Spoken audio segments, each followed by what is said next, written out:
7 اکتوبر سن 2023 سے شروع ہونے والی غزہ اسرائیل جنگ سے تو آپ سب بخوبی واقف ہوں گے، لیکن یہ لڑائی صدیوں سے چلتی آ رہی ہے۔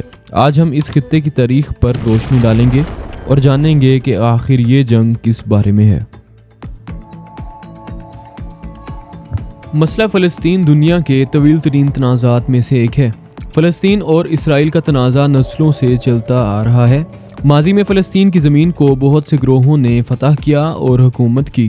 ان میں Greeks, Romans, Persians, Arabs, Egyptians, Fatimids, Seljuks, Crusaders, Mamluks اور اوٹومنز شامل ہیں۔ اوٹومنز نے 1516 سے لے کر 1918 تک حکومت کی۔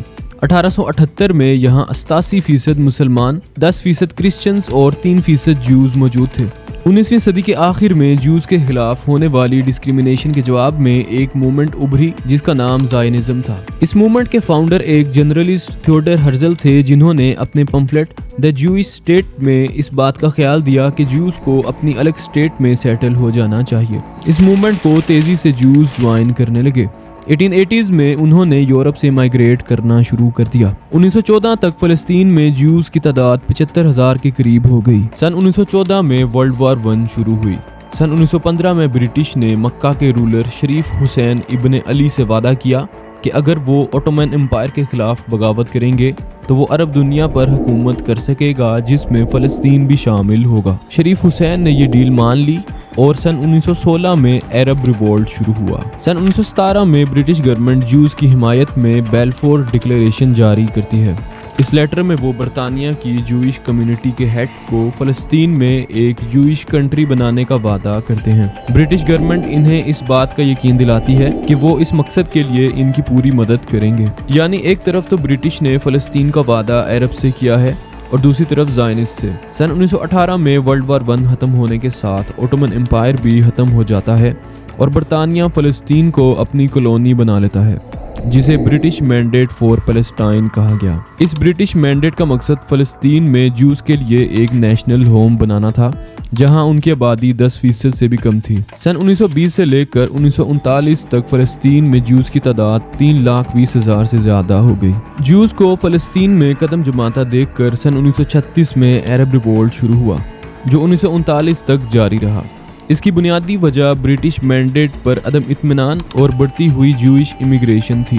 برطانیہ خود جیوز کو فلسطین میں سیٹل ہونے کی مدد کر رہا تھا۔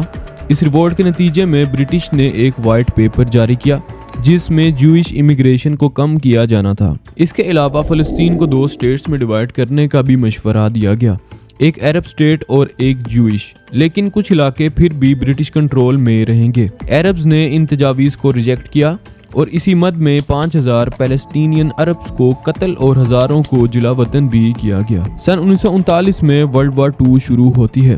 60 لاکھ جوز ہولوکاسٹ میں مارے گئے۔ اس سے مزید جوز یورپ سے فلسطین میں آنا شروع ہو گئے۔ جب برٹش نے دیکھا کہ حالات ان کے کنٹرول سے باہر ہو گئے ہیں تو انہوں نے فلسطین کا مسئلہ یونائٹڈ نیشنز کے سپرد کر دیا۔ سن 1947 میں یونائٹڈ نیشنز نے فلسطین کو 2 ملکوں میں تقسیم کرنے کا فیصلہ کیا، ایک جوئش اسٹیٹ یعنی اسرائیل اور ایک عرب اسٹیٹ یعنی پیلسٹائن۔ اس وقت پورے فلسطین میں جوز 30% تھے، جو محض 6% زمین کے مالک تھے۔ اس کے باوجود انہیں مینڈیٹ پیلسٹائن کی 56% زمین دے دی گئی۔ یونائٹڈ نیشنز نے کیا سوچ کر آدھی سے زیادہ زمین ایک مائنورٹی کو دی تھی، یہ کوئی نہیں جانتا۔ زائنسٹ نے تو اس پلان کو خوشی خوشی مان لیا، لیکن عرب لیگ، جس میں ایجپٹ، جارڈن، عراق، سیریا، یمن اور سعودی عرب شامل تھے، اسے ریجیکٹ کیا۔ عرب اسرائیلی جنگ شروع ہوتی ہے جو 9 مہینوں تک جاری رہتی ہے۔ ایجپٹ غزہ اسٹرپ کا کنٹرول حاصل کر لیتا ہے اور جارڈن ویسٹ بینک کا۔ اسرائیل یہ جنگ جیت گیا اور یونائٹڈ نیشن پلان سے بھی زیادہ زمین پر قبضہ کر لیا۔ سن 1948 مئی میں جوئش لیڈرشپ نے اسٹیٹ آف اسرائیل کی اسٹیبلشمنٹ کا اعلان کیا۔